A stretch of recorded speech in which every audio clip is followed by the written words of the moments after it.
Beleza, vamos lá. Essa é a nossa quarta e última aula sobre religiões comparadas, né? Nós estamos comparando aqui as igrejas de tradição reformada com alguns outros grupos cristãos que nós escolhemos aqui para fazer as devidas comparações, né? Que foi justamente a Igreja Católica Apostólica Romana, a Igreja Adventista do Sétimo Dia, a Congregação Cristã no Brasil e agora, por último, as Testemunhas de Jeová, né? Então, esses quatro grupos foram escolhidos e nós estamos aqui pincelando as diferenças entre esses grupos, né? O que esses quatro grupos têm em comum? Tem algumas coisas, mas a gente destaca três, né, principais semelhanças aí que fez com que nós escolhêssemos esses grupos para mostrar aí e pincelar as nossas diferenças, né? A primeira é a questão do exclusivismo. O que é isso, né? Cada um desses grupos vai dizer que eles são a única igreja verdadeira, que não existe salvação para o ser humano fora desses grupos religiosos, né? Então eles falam isso abertamente, né? Se você não for católico, batizado na Igreja Católica, você não pode ser salvo. Se você não é adventista e guarda o sábado e segue todos os outros mandamentos ali, você também não vai ser salvo.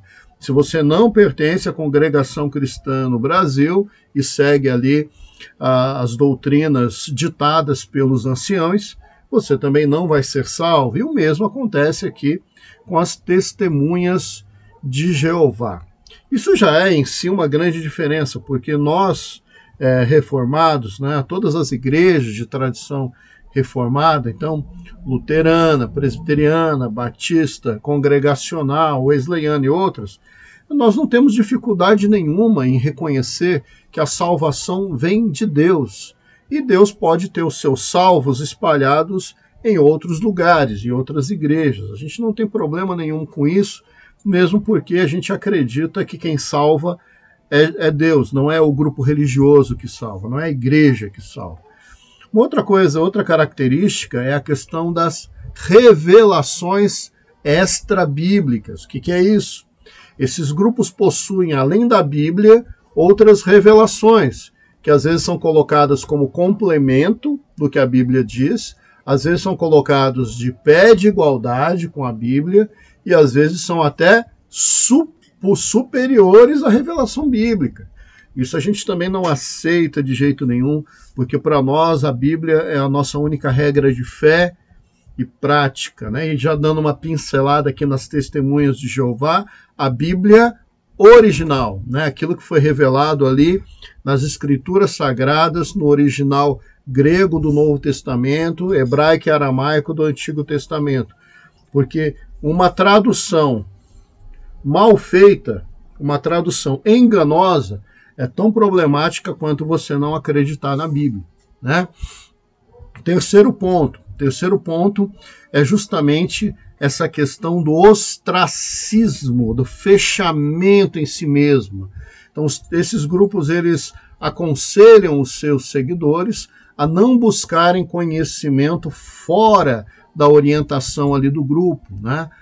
Então, eles consomem as literaturas, as revelações, a direção toda interna e não tem motivação nenhuma para buscar conhecimento fora, tá bem? Então, tem essas três coisas aí que unem esses quatro grupos e por isso que nós escolhemos eles, né? Agora, hoje nós vamos falar sobre as Testemunhas de Jeová, um grupo muito conhecido por uma coisa que eles dão um nome bem diferente, eles chamam de ministério teocrático, né?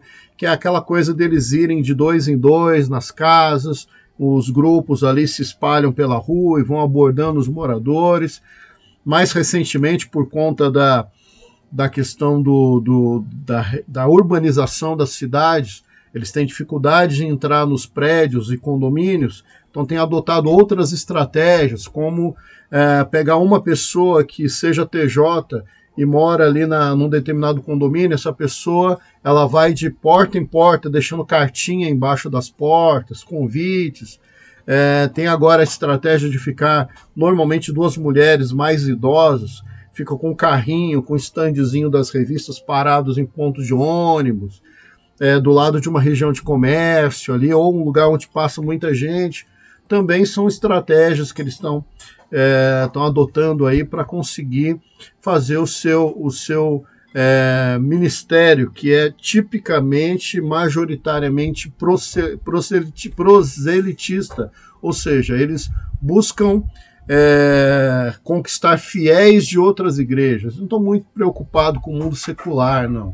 Eles estão mais preocupados em convencer aquele que já é cristão de que, como ele entende, o cristianismo está errado, tá? Então vamos lá, a gente vai, como fizemos com todos os outros grupos, vamos contar um pouquinho da história, depois a gente pincela aí as diferenças e faz alguns comentários, tá bem? Importante, eu não edito esses vídeos. Vocês já viram aí que eu já gaguejei, já errei palavras aqui, normal, eu não edito, eu dou aula aqui como se eu estivesse dando aula na igreja. Então, se alguma coisa não ficar bem explicada, se você quiser um esclarecimento maior de algum ponto, coloca aí nos comentários, eu vou fazer questão de te responder, tudo bem? Outra coisa, como a gente está falando de um outro grupo, pode ser que alguma afirmação minha aqui, ela passe um pouco do correto ou fique aquém um pouquinho do que é a precisão da informação. Então, se você tem uma informação mais precisa que a minha, coloca aí embaixo também, nós vamos aprender juntos, tudo bem? Então isso é muito importante. Outra coisa, a gente reserva aqui 30 minutos. Então é óbvio que em 30 minutos a gente não vai conseguir detalhar tudo o necessário sobre essas religiões, principalmente sobre as testemunhas de Jeová, que se nós formos listar aí todas as vezes que eles atropelam a Bíblia Sagrada, dá para escrever alguns livros a respeito, né? Então vamos lá. Vamos falar um pouquinho aí da história. O fundador, né, das Testemunhas de Jeová é um americano, um norte-americano, ex-adventista, chamado Charles Russell, né? Esse homem, com 14 anos de idade, ele já começou a ter as suas próprias concepções sobre a questão da imortalidade da alma, sobre a questão do castigo eterno e tantos outros pontos que ele foi desenvolvendo as suas próprias ideias a respeito. Eu vou chamar de ideia porque é difícil chamar isso de teologia, porque não tem uma pesquisa teológica, um preparo, um arcabouço teológico aí para a gente chamar isso de teologia. Em 1870, né, ele montou um grupo de estudo, né, chamado Movimento dos Estudantes da Bíblia. Então, desde a origem das Testemunhas de Jeová, eles já têm essa tônica do convencimento pelo estudo. Tá? Estudar não é necessariamente estudar a verdade, tá, gente? Estudam o ponto de vista aí das Testemunhas de Jeová, né? Russell ele foi convencido pelos adventistas, né, no período que ele foi adventista, que Jesus voltaria, que Jesus estaria voltando, né? E principalmente que Jesus voltou de forma invisível em 1874. Lembra que a gente viu isso aí quando falou dos adventistas? Então eu vou deixar os cards aqui, ó, sobre o adventismo, ou você assiste depois os 4 vídeos dessa série, você vai ter um pouco mais de informação sobre isso. Mas fato é que todas as previsões feitas no movimento do advento, né, principalmente dos seguidores ali da Ellen White, os seus parceiros ali, nunca deram muito certo, né? Jesus obviamente não voltou, eu sei disso, e você sabe muito bem disso, né? Mas eles viveram, né, o surgimento dessa seita, né? Então, tanto dos adventistas quanto dos Testemunhos de Jeová, dos Mormons, se deu num momento ali, né, em que se tinha um sentimento da iminente volta de Jesus Cristo. Isso era uma tônica daquela época. Então, o Russell também achava que Jesus poderia voltar ali em 3, 4 anos, no máximo, né? Em 1877, ele publicou um livro chamado Os Três Mundos, né, que fazia várias previsões a respeito de Jesus Cristo. Em 1978, ele tinha uma previsão dele para 1978 e nada aconteceu, nada. Ele mudou um pouquinho o discurso. Em 1979, ele inicia uma publicação ali chamada Torre de Vigia de Sião, né? Hoje é chamada de A Sentinela, que é essa revistinha aí que você já deve ter tido contato com ela. Eles têm duas revistas, né, que é a Sentinela e o Despertai, que são as publicações oficiais, além de todos os outros livros, né, que eles possuem. As Testemunhas de Jeová são a Torre de Vigia, né? Eles têm essa característica da edição de muitos livros. Eles têm a vaidade de dizer que os livros são muito baratos. É óbvio que é barato, né? A mão de obra é toda voluntária, eles não pagam mão de obra ali nas gráficas. As pessoas têm um sentimento que precisam fazer esse trabalho para contribuir ali para a salvação. Então, é bastante interessante, que é óbvio que vai ser barato mesmo. Em 1920 é feita uma nova previsão para 1925, né, em relação à ressurreição de patriarcas, né? Mas chega em 1925, meus amados, o que acontece? Nada. Aí tem as previsões vão acontecendo, né? Vão sendo substituídas por novas previsões, e nada acontece. E de fato, por si só, a gente pode dizer que quando um profeta afirma estar falando em nome de Deus e aquela profecia não acontece, a gente pode dizer que esse é um falso profeta. E o fato de haver essa reinterpretação e muda a data, não muda muita coisa, continua sendo uma profecia falsa do mesmo jeito, né? Os Testemunhos de Jeová também são conhecidos pelo fato de uma decisão de 1945, olha isso. Foi adotada a proibição da transfusão de sangue e do recebimento de sangue. Eles fazem uma interpretação muito doida disso, de que a vida estaria no sangue. Então só Deus pode dar vida e tirar a vida, então você não poderia fazer aí transfusão de sangue. Fato é que muita gente já morreu nos hospitais por conta dessa ignorância, né? Eu vou chamar dessa maneira, não no sentido de falta de educação ou estupidez, mas no sentido de falta de conhecimento, né? De fato, é Deus que dá vida, é Deus que tira a vida, né? Mas não é necessariamente o sangue isso, né? Se o cérebro para de funcionar, a pessoa também morre. Se o coração para de bater, a pessoa também morre. Não é, né? Eu acho que falta um pouco de clareza aí, né? Um dos líderes que foram exponenciais, né, depois da morte do fundador, foi um homem chamado Nathan Kinor, né? E ele marca uma nova volta de Cristo, né, novo advento, assim, para 1975. A única coisa que aconteceu em 1975 foi que eu nasci, né? Eu sou de 25/10/75, mas em relação à volta de Cristo, nada, né? Não tem nada sólido nessa profecia toda, tá bom? Então vamos lá. Deixa eu pegar um depoimento aqui. Eu peguei o depoimento de uma mulher, ex-testemunha de Jeová, que abandonou, né, o movimento da Torre de Vigia. Ela não se converteu a nenhuma igreja reformada, pelo contrário, ela debandou para outras linhas, né? Mas ela narra um pouco do que para ela foi um sofrimento dentro do movimento das Testemunhas de Jeová. E eu só vou citar aqui algumas coisas que ela fala e vou comentar um pouquinho a respeito. Uma das coisas que ela cita ali é que quando ela se aproximou do movimento, enquanto ela estava estudando, ela se sentia a pessoa mais importante do mundo. Ela faz uma série de elogios dizendo que eles souberam como acolher ela no momento de vida que ela estava passando. Mas que depois que ela se batizou, e aí a partir daí ela passou a ser cobrada de todas as obrigações de um testemunha de Jeová, ela passou a sofrer com isso.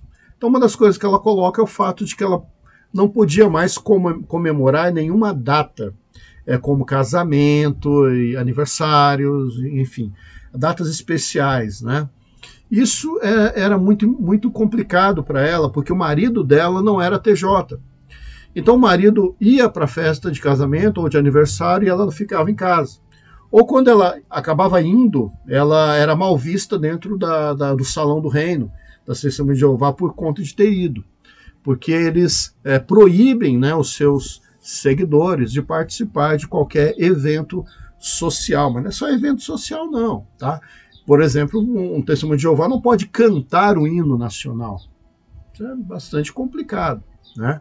Porque a Bíblia ela nunca condenou você a amar o teu país. Nunca, absolutamente nunca. Pelo contrário, né? Quando Jesus é questionado ali sobre essa questão dos governos, da política, Jesus fala, olha aqui essa moeda. Quem está desenhado aqui? Ah, é César. Então faz assim, ó. O que for de César é dele. O que for de Deus é de Deus. Então, o que Jesus está dizendo aí? Enquanto nós estamos nesse mundo, não tem algumas coisas desse mundo que a gente tem que participar, né? Porque isso não contamina. Eu queria te perguntar, você acha mesmo que uma pessoa é contaminada pelo mundanismo porque foi no aniversário de uma criança de 5 anos de idade e parabenizou essa criança e a família dela, porque esse menino está crescendo, está se tornando cada vez mais forte, mais inteligente, está comemorando mais um ano de vida? Bom, racionalmente isso não faz muito sentido. Outra coisa que ela cita ali é que uma das coisas que incomodava ela era a questão do legalismo e do moralismo, né? Então, legalismo é aquele monte de regras, né? Você tem uma religião baseada em regras humanas, né? E junto com as regras vem também o moralismo. E moralismo é muito diferente de ética e moral, tá? Moralismo é quando aquelas regras e aquela moral, ela é artificial, ela é falsa. Quando você tem legalismo junto com moralismo, isso dá uma conta matemática que vai resultar em promiscuidade, né? Porque ninguém é capaz de cumprir todo um rito legal e ninguém é capaz de viver uma moral extrema, absoluta, acima de todos os demais. Então, legalismo mais moralismo, promiscuidade, tá bem? A questão do sangue já falei, né? Quem não participar dos congressos e das reuniões, ele é classificado como fraco na fé. Olha que interessante. Os congressos às vezes duram dias e não necessariamente vão casar com o dia das férias dessas pessoas, mas elas são instigadas e pressionadas a participar dessas reuniões. E não raras as vezes, essa mulher diz que ouviu da boca de pessoas de liderança, se vira, você tem que participar do Congresso.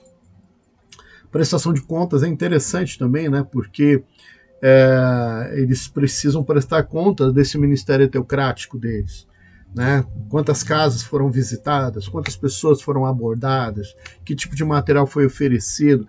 E esse relatório, ele é muito cobrado. Então a pessoa é cobrada de fazer o relatório, porque as Testemunhas de Jeová se orgulham de publicar esses relatórios anualmente. Então eles dizem, nós abordamos trocentas milhões de pessoas, tantas milhões de pessoas ouviram, tantas mil aceitaram, tantas outras mil, tem um apego muito grande a isso desde a sua origem. Tem a questão também que os amigos de fora do salão, eles são meio que deixados de lado, né? Os membros comuns, né, das Testemunhas de Jeová são desmotivados a estudarem no ponto de vista secular, né? Eles não incentivam os seus membros a fazer uma faculdade, a crescer do ponto de vista cultural. Eu digo o comum, né? Porque essa menina mesmo diz uma coisa que é meio óbvia, né?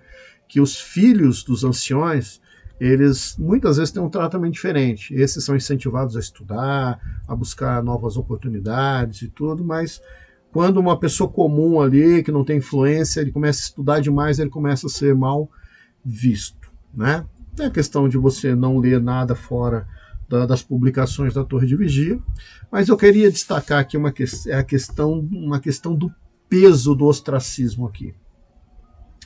As Testemunhas de Jeová, elas têm uma forma de coagir as pessoas a não deixarem a seita, né? Não deixarem as Testemunhas de Jeová. E uma das formas que eles fazem isso é ameaçar a pessoa com uma regra que é imposta lá dentro. quando alguém abandona as testemunhas de Jeová, eles usam a Bíblia para dizer que essa pessoa tem que ser tratada como um gentil. Mas como eles interpretam isso? Eles cortam todo e qualquer canal de comunicação. Se for filho, o pai e a mãe renegam como filho. Se for mãe, os filhos renegam como mãe. Essa pessoa não é mais cumprimentada, não é convidada para mais nada. Não raras às vezes são até expulsas de casa. E isso mesmo no seio familiar, mesmo no núcleo familiar.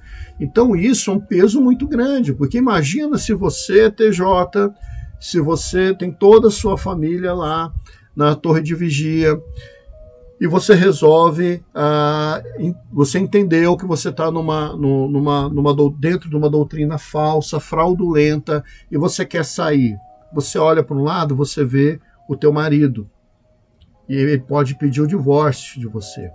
Você olha para os seus filhos e você sabe que seus filhos vão te ignorar como mãe, porque eles vão continuar lá no salão e você vai sair. Você olha para os seus pais e você pode ser ignorada como filha. Você olha para os seus amigos e você sabe que eles não vão mais te cumprimentar, né? Então, o peso que é colocado sobre uma pessoa que chega à conclusão de que deve sair é muito grande. É por isso que é muito difícil você ver um ex-testemunha de Jeová. E quando você vê a pessoa, ela é muito convicta. Ela é muito certa de que ela está correta na decisão dela. Porque é muito difícil, né? O peso que se coloca sobre as pessoas chega a ser desumano. E aliás, é antibíblico, né? Porque quando Jesus diz, trata-o como um gentil, né? Trata-o como um gentil. Como é que a gente trata um gentil, gente? O gentil a gente não prega para ele. O gentil a gente não ama ele. O gentil a gente não leva a mensagem do reino para ele. Quando Jesus manda você tratar aquele irmão que teve que ser retirado da igreja por rebeldia como um gentil, ele está dizendo, olha, começou o ciclo de novo. Vai lá e prega para ele, vai lá e busca arrependimento dele, vai lá e fala do amor de Deus para ele. Não é para abandonar a pessoa, porque esse comportamento talvez seja o mais deprimente, assim, eu vou usar essa palavra para não usar uma mais pesada, porque é uma forma de fazer uma pressão psicológica sobre a pessoa absurda, e não raras às vezes essas pessoas entram em depressão, essas pessoas criam problemas enormes, chegam alguns até querer tirar a própria vida, porque a pressão é muito grande mesmo, tá bem? Então vamos lá. Além de todas essas diferenças que eu já falei, nós temos aqui mais uns 8, 9 minutinhos. Então, eles negam ali a onipresença de Deus e a onisciência de Deus também. Coloca aqui, Deus tem poder, mas não é bem assim, né? Então, a gente pode ler vários textos bíblicos, mas vamos pegar alguns aqui. Deixa eu abrir a Bíblia aqui para a gente. Deixa eu ver aqui. Vamos pegar, por exemplo, Hebreus 4:13. Vou pegar aqui, Hebreus 4:13. Nada em toda a criação está oculto aos olhos de Deus. Tudo está descoberto, exposto diante dos olhos daquele a quem havemos de prestar contas. Então, esse versículo ele mostra que Deus não só está presente em todos os lugares, como ele está ciente de todas as coisas, né? Nós poderíamos citar tantos outros, Jeremias 23, né? Sou eu apenas um Deus de perto, pergunta o Senhor. Não, também é um Deus de longe, e também é um Deus de longe. Então Deus é Deus de perto e é Deus de longe, né? Poderá alguém esconder-se, né? Quem quer que seja, pergunta o Senhor. Não. Por quê? Não sou eu aquele que enche a terra e os céus? Pergunta o Senhor. Então Deus vai dizendo, olha, eu sou Deus de perto, eu sou Deus de longe, ninguém pode se esconder da minha presença. Então, assim, essa coisa de discutir a onisciência, a onipresença de Deus, é um ponto muito, muito básico da Escritura e não deveria nem ser questionado, né? 1 Reis 8:39, né? Ouve dos céus o lugar da tua habitação, perdoa e age, trata cada um de acordo com o que merece, visto que conheces o seu coração. Sim, só tu conheces o coração do homem. Né? Olha a afirmação aí. Né? Ainda a gente poderia ler Apocalipse 22, 6, Isaías 43, 12, o Salmo 7, versículo 9, né? Vamos ver o Salmo? Vamos lá, só para a gente pôr mais um versículo aqui para vocês. Salmo 7, 9. Olha lá, Deus justo, que sondas as mentes e os corações, dá fim à maldade dos ímpios e ao justo dá segurança. Então Deus, ele é aquele que conhece todas as coisas e está em todos os lugares. Outra coisa que eles negam, os testemunhos de Jeová são bem difíceis, tá? Eles negam pontos essenciais e básicos da doutrina, né? Eles negam que Jesus é eterno, né? Eles dizem que Jesus pode ser até que seja eterno do ponto de vista de não ter fim, mas ele teve um começo, ele foi criado. Eles têm uma doutrina aí que é a herança dos adventistas, que é de achar que Jesus seria o arcanjo Miguel, né? E negam, então, a divindade de Jesus com isso, né? Então, eu já vou comentar aqui a questão da divindade de Jesus e da eternidade de Jesus de um bloco único, tá? Se a gente pegar João, capítulo 1, versículo 1, deixa eu colocar o texto aqui para nós. Se a gente pegar Evangelho de João, capítulo 1, versículo 1, a gente tem um texto aqui, ó. No princípio era aquele que é a palavra. Ele estava com Deus e era Deus. Ele estava com Deus no princípio, todas as coisas foram feitas por intermédio dele, e sem ele, nada do que existe teria sido feito. Nele estava a luz, e esta luz é a luz dos homens. Aqui está falando de Jesus, né? Se a gente ler o versículo 10 aqui embaixo, ó, aquele que é a palavra estava no mundo, e o mundo foi feito por intermédio dele, mas o mundo não recebeu. Veio para o que era seu, mas os seus não receberam. Contudo, aos que os receberam, deu-lhes o poder, aos que creram em seu nome, deu-lhes o direito de se tornarem filhos de Deus. Né? Então, esse início aqui do Evangelho de João, ele fala de Jesus como sendo um ser eterno, ou seja, ele não tem começo e ele não tem fim. Todas as coisas, o texto bíblico vai dizer, foram feitas por ele, através dele, por intermédio dele. Ou seja, inclusive a criação dos anjos, né? Porque os anjos são seres criados. Então, e aqui é interessante que as testemunhas de Jeová, para poder rebater esse versículo aqui, esse versículo ele é tão claro, mas tão claro, mas tão claro, que para rebater esse versículo eles tiveram que adulterar esse trecho aqui, ó, tá? Então,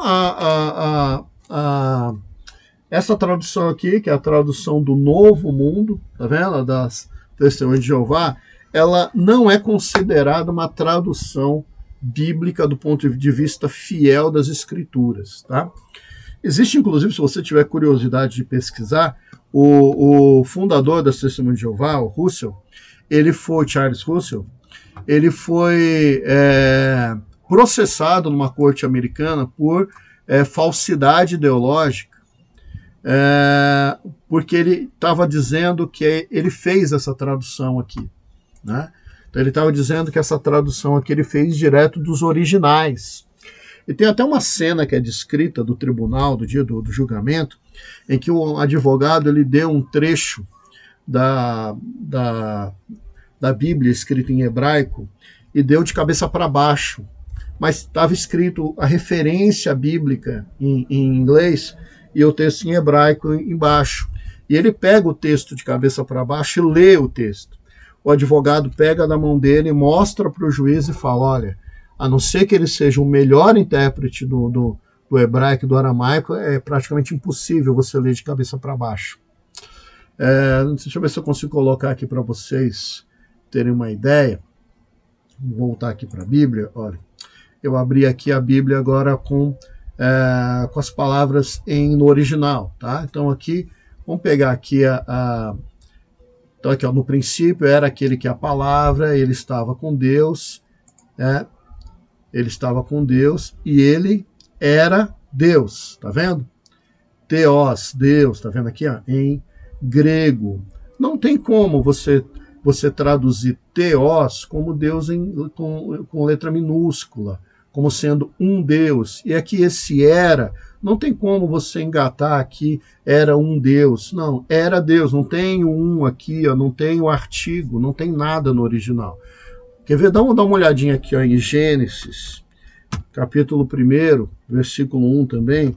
Aí a gente vai ter aqui o hebraico, e você vai perceber, ó, no princípio era Deus.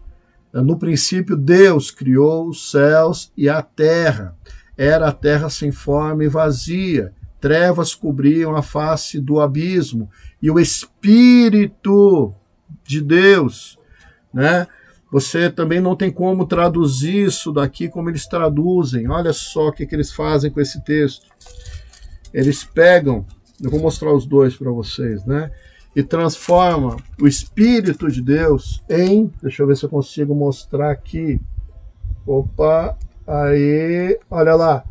O Espírito de Deus virou força ativa de Deus, ou seja, para tentar refutar o que não é possível refutar, que aí está dizendo uma terceira pessoa da Trindade, né? O Espírito de Deus, que não é necessariamente Deus. Eles vão transformar na tradução do Novo Mundo em força ativa de Deus, né? Então, quando foi mostrado no tribunal essas letrinhas aqui, ó, de cabeça para baixo, ele não sabia distinguir se estava certo, se estava errado. Ele saiu lendo ali, recitando por conta da referência. Mas vamos pegar de novo aqui, ó, João 1. E a gente vai ter aqui, ó, no princípio aquele que era a palavra, estava com Deus e era Deus. Vamos ver como é que eles colocaram aqui na tradução, para poder dizer que a doutrina está correta. Olha lá, deixa eu ver se eu chego mais perto. Desculpa, gente. É que eu não queria colocar digitalizado. No princípio, e a palavra era um Deus, com D minúsculo. Então essa tradução aqui, ó, ela não serve. Muitas vezes eles vão dizer assim, quando eles te abordarem em casa, eles vão falar assim, não, mas eu te mostro na tua Bíblia. Porque eles pegam tantos outros textos e lêem o texto certo, mas interpretam errado, né? Dá na mesma. Vamos lá, quanto tempo eu tenho? Já estourei em 2 minutos. Então eu já falei que eles negam a divindade de Jesus. Ah, tá. Isso aqui é bastante interessante também. Eles dizem, né, que Jesus não foi crucificado numa cruz, assim. Ele foi crucificado numa estaca. Bom, isso aqui é um problema, porque a Bíblia ela vai trazer a palavra cruz mesmo. Só que os romanos, deixa eu explicar isso para vocês. Os romanos, eles chamavam de crucificação todo e qualquer ato de suplício, onde a pessoa era pregada no madeiro, a fim de sofrer até morrer. Entenda, a crucificação não era uma pena de morte apenas. Era uma forma de fazer a pessoa sofrer, às vezes durante dias, e a pessoa poderia morrer ali de hemorragia, de sede, de fome, atacada por animais, uma série de coisas, tá? Era uma forma de dar uma demonstração pública do poder de Roma. Tranquilo? Então, qual que era a forma padrão de crucificação? O condenado, ele carregava o travessão da cruz, aquela parte onde as mãos eram pregadas. Óbvio, né, gente? Imagina uma pessoa que já tinha tomado 39 chicotadas, carregando a haste e o travessão da cruz, como a gente vê nas peças de teatro. Impossível. É muito pesado, né? Então eles carregavam basicamente o travessão, que já era uma viga muito pesada, porque era madeira maciça, né? Quando chegava ao lugar da crucificação, ainda no solo, a pessoa era pregada de braços abertos naquela travessa, né? Aquela parte da cruz. E aquilo era erguido, colocado encaixada na parte que já ficava presa no solo, e ali os cravos prendiam uma madeira na outra, formava a cruz, né? E depois o pé era levantado um pouquinho, colocado no cálcio e pregado. Por que colocavam o cálcio no pé? Porque os romanos não queriam que a pessoa morresse rápido. Então colocavam um cálciozinho no pé para a pessoa poder, às vezes, apoiar ali o peso no pé, aliviar a dor na mão, e ficava naquele sofrimento até morrer. Tá? Quando vai chegando a sexta-feira, o texto da crucificação diz que as pernas dos ladrões foram quebradas para que o peso caísse, né? E aí ele morresse mais rápido. E quando chegou em Jesus, não foi necessário quebrar as pernas de Jesus, porque Jesus já estava morto. Mas aí vocês conseguem entender um pouquinho do processo. Esse é o processo padrão. Uma outra coisa que chama a atenção na crucificação de Jesus é que foi colocada uma placa escrita sobre a cabeça dele. Esse é o rei dos judeus, João 19:19, você vai ver lá. Então, Jesus, o Nazareno, rei dos judeus, escrito em latim, grego e hebraico. Então, a placa não podia ser tão pequenininha, né? Escrito lá para que as pessoas pudessem ler essa placa lá de baixo. Outro detalhe da crucificação de Jesus é que foi no Monte Calvário. O que era o Monte Calvário? Era um morro na entrada da cidade, onde eles colocavam ali os bandidos, para que servisse de exemplo para as outras pessoas, para que tivessem medo de Roma. Então, a crucificação de Jesus, ele seguiu o rito padrão, né? Carregar a travessão da cruz, ser preso ali na estaca que já estava no lugar certo, no lugar de evidência, para servir de exemplo para os demais. Ok? Beleza. Os romanos também crucificavam em T? Sim. Em alguns casos, a gente tem relatos arqueológicos de que os romanos crucificavam em T.